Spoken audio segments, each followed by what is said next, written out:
रोज भात खायला हवा का? त्यानंतर भात सकाळी खायला हवा की संध्याकाळी खायला हवा?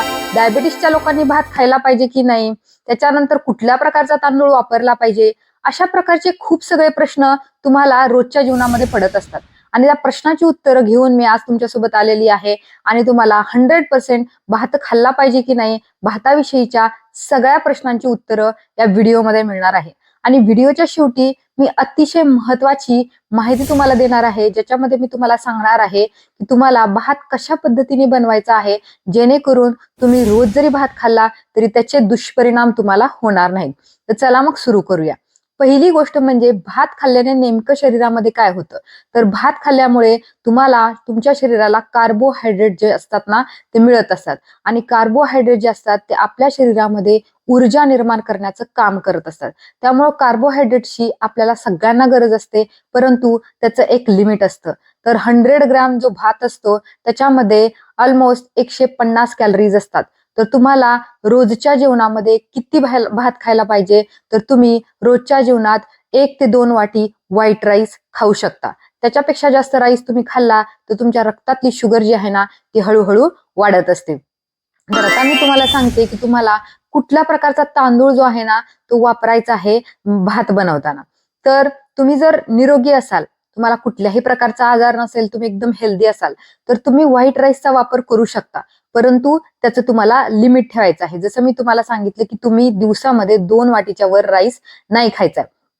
जर तुम्हाला आजार असेल, जर तुम्ही डायबेटिक पेशंट असाल, तर अशा कंडिशनमध्ये तुम्हाला व्हाईट राईस नाही वापरायचा. तर अशा कंडिशनमध्ये तुम्ही काय करू शकता? ब्राऊन राईसचा वापर करू शकता. किंवा जर तुम्ही गावी राहत असाल तर तुम्हाला चांगलं माहित असेल, साळीचा भात तिथे मिळतो आणि ह्या साळीच्या तांदळाचा जर तुम्ही भात करत असाल तर तो अतिशय जास्त बेस्ट असतो. आणि जर तो नसेल अवेलेबल तर तुम्ही ब्राऊन राईस खायचा आहे, जर तुम्हाला डायबिटीस असेल.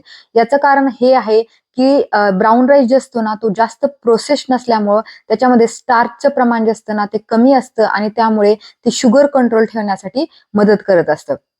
आणि साळीचा भात खाणं सगळ्यात बेस्ट आहे, कारण त्याच्यामध्ये फायबर कंटेंट जे आहे ना, ते जास्त असतं आणि त्यामुळे तुमचं पोट साफ राहण्यासाठी, त्याचबरोबर ज्यांना मूळव्याध आहे, त्याचबरोबर ज्यांना डायबिटीस आहे, या सगळ्या लोकांसाठी तो भात अतिशय जास्त चांगला असतो. आता मी तुम्हाला सांगणार आहे की तुम्हाला कुठल्या टायमिंगला भात खायचा आहे. तर खूप लोकांचा असा प्रश्न असतो की सकाळी भात खायला पाहिजे का संध्याकाळी? तर सकाळी जो लोक भात खातात त्यांना तो पचण्यासाठी अतिशय जास्त इझी असतं. कारण सकाळी जी तुमची बॉडी असते ना, ते एकदम एनर्जेटिक असते. त्यामुळे भात खाताना तुम्हाला जे आहे ना, ते सकाळी खायचं आहे. त्याच्यामध्ये जास्त प्रमाणात स्टार्चचं प्रमाण असल्यामुळे आणि कार्बोहायड्रेटचं प्रमाण असल्यामुळे जर तुम्ही भात रात्री खात असाल तर शरीराची हालचाल कमी असल्यामुळे तो भात पचण्यासाठी एवढी मदत नाही होत, जेवढी तुम्ही सकाळी भात खाल्ल्याने होते. त्यामुळे बेस्ट टायमिंग भात खाण्याचं सकाळच्या किंवा दुपारच्या जेवणामध्ये आहे. तर आता हे झालं. आता मी तुम्हाला सांगणार आहे की भात खाण्याचे फायदे काय आहेत आणि नुकसान काय आहेत. तर भात खाण्याचा पहिला फायदा म्हणजे भातामध्ये ग्लुटेन जे असतं ना, ते नसतं. आणि भातामध्ये ग्लुटेन नसल्या कारणानं ज्या लोकांना ग्लुटेनची अलर्जी आहे त्या लोकांसाठी भात हा बेस्ट ऑप्शन आहे. दुसरी गोष्ट म्हणजे भात हा बनवण्यासाठी अतिशय जास्त इझी असतो. त्यामुळं 50% जगामध्ये जे आहे ना, ते लोक भाताचा कार्बोहायड्रेट म्हणून सोर्स यूज करत असतात. त्याच्यानंतर तिसरी गोष्ट म्हणजे लहान मुलांना आणि जे लोक ओल्ड एजमध्ये असतात त्या दोन्ही गटामधील लोकांना भात खाणं हे अतिशय सोपं असतं, कारण ते त्यांचे दात जे असतात ना, ते एवढे व्यवस्थित आणि व्यवस्थित नसतात. त्यामुळे त्या लोकांसाठी भात खाणं अतिशय जास्त फायद्याचं ठरू शकतं. तसंच भाताची पेज आजारी लोकांना, ज्यांना ताप वगैरे असतो, फिवर वगैरे असतो, अशा लोकांना भाताची पेज खाणं खूप जास्त महत्वाचं असतं. त्याच्यामुळे त्यांचा फिवर जो आहे ना, तो कमी होण्यासाठी मदत होत असते. आता हे झाले भात खाण्याचे फायदे. आता मी तुम्हाला सांगणार आहे की भात खाण्याचं नुकसान काय होतात. तर सगळ्यांनाच माहित असेल की भात अतिरिक्त खाल्ल्यामुळे तुमच्या शरीरामधली शुगर जी आहे ना, ती वाढत असते. त्यामुळं तुम्हाला व्हाईट राईसच्या ऐवजी ब्राऊन राईसचा उपयोग करायचा आहे. दुसरी गोष्ट म्हणजे सतत जर तुम्ही राईस खात राहिला तर तुमचं वजन जे आहे ना, ते वाढत असतं. तिसरं म्हणजे वजन वाढल्यामुळं पोटाची चरबी वाढत असते, कारण वजन वाढताना सगळ्यात पहिले ते पोटाला वजन चरबीमध्ये कन्वर्ट होत असतं आणि ते पोटाला फॅटमध्ये कन्वर्ट करत असतं. त्यामुळे तुम्ही बघितलं असेल, जे लोक जास्त राईस खातात त्यांचं पोट जास्त दिसायला लागतं. तर अशा कंडिशनमध्ये मी तुम्हाला अतिशय हेल्पफुल अशी एक टिप सांगणार आहे, जेणेकरून तुम्ही व्हाईट राईसही खाल्ला तरी तुमचं वजन नियंत्रित राहणार आहे. तर तुम्हाला काय करायचं आहे, जो राईस तुम्ही बनवणार आहे, जर तुम्ही 1 वाटी जर तांदूळ घेत असाल, तर त्यामध्ये तुम्हाला 4 वाटी जे आहे ना, ते पाणी घ्यायचं आहे. आणि जर तो राईस तुम्ही बनवत असाल, तर तो बनवताना तुम्हाला भांडं जे यूज करायचं आहे ना, ते तुम्हाला कुकर अजिबात नाही यूज करायचं. कारण कुकरमध्ये जास्त प्रेशरमध्ये तो राईस बनला जातो आणि जास्त प्रेशरमध्ये बनल्या कारणानं तो तुमच्या हृदयाला आणि तुमच्या शरीरातली शुगर वाढवण्याला अतिशय जास्त घातक असतो.